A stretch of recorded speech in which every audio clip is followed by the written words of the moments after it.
Saudara-saudari yang terkasih, jumpa lagi dalam Renungan Harian Pelita Hati hari ini, Rabu tanggal 6 Januari 2021, hari biasa sesudah penampakan Tuhan. Bersama saya Romo Thomas Suratno SCY dari Paroki Cilandak, Jakarta Selatan, mendengar dan merenungkan sabda Tuhan, yakni firman Tuhan yang tersurat dalam Injil Markus bab atau pasal 6 ayat 45 sampai dengan ayat 52.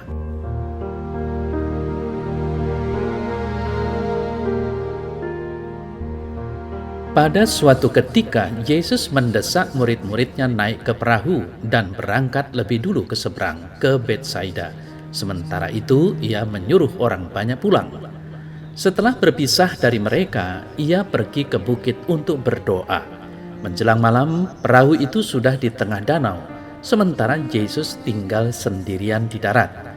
Ketika ia melihat betapa payahnya mereka mendayung karena angin sakal, maka kira-kira jam 3 malam, ia datang kepada mereka berjalan di atas air dan hendak melewati mereka. Ketika mereka melihat dia berjalan di atas air, mereka mengira bahwa ia hantu.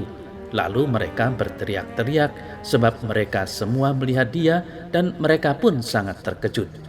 Tetapi segera ia berkata kepada mereka, "Tenanglah, inilah aku, jangan takut." Lalu ia ke perahu mendapatkan mereka, dan angin pun reda. Mereka sangat tercengang, sebab mereka belum juga mengerti walaupun sudah mengalami peristiwa roti itu, dan hati mereka tetap tidak peka.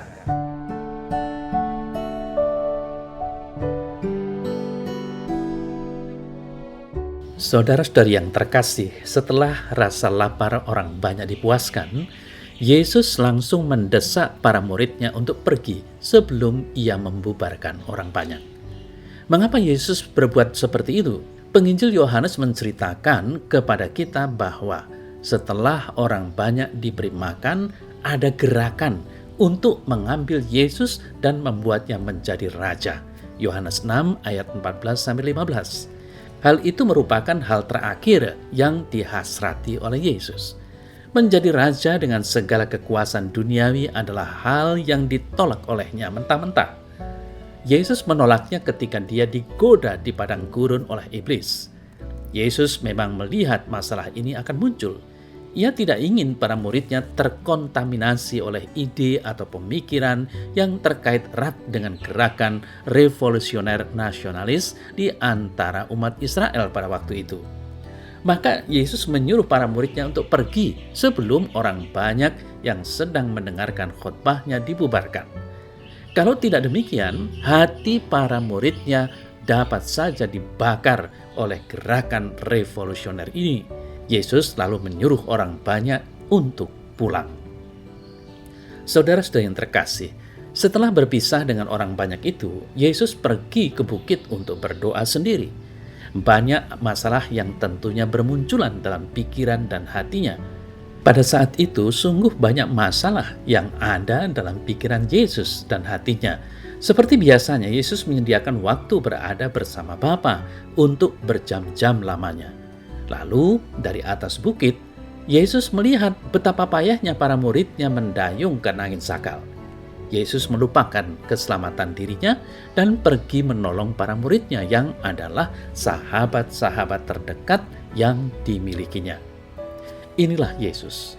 Kira-kira jam 3 malam ia datang kepada para muridnya dengan berjalan di atas air. Yesus mendatangi mereka, sampai-sampai para muridnya menyangka dia hantu.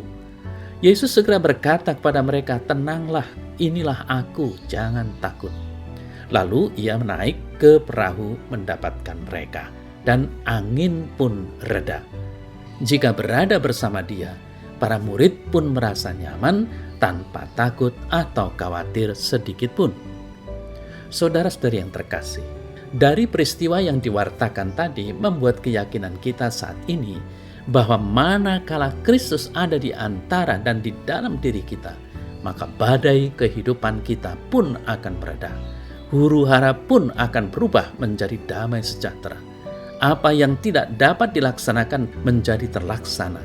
Beban yang tak dapat ditanggung menjadi dapat diterima.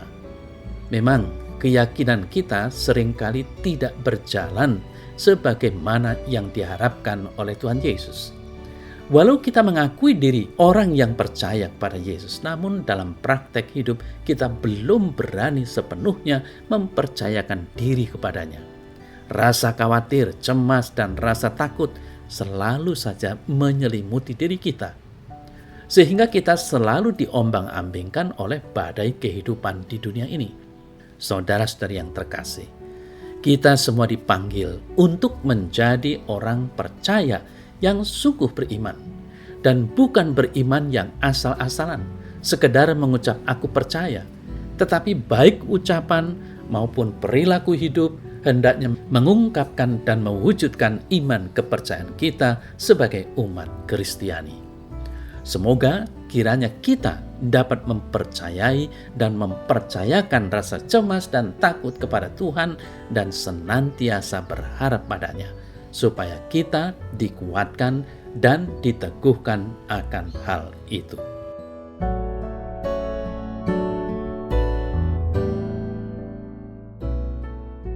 Dalam nama Bapa dan Putra dan Roh Kudus. Amin.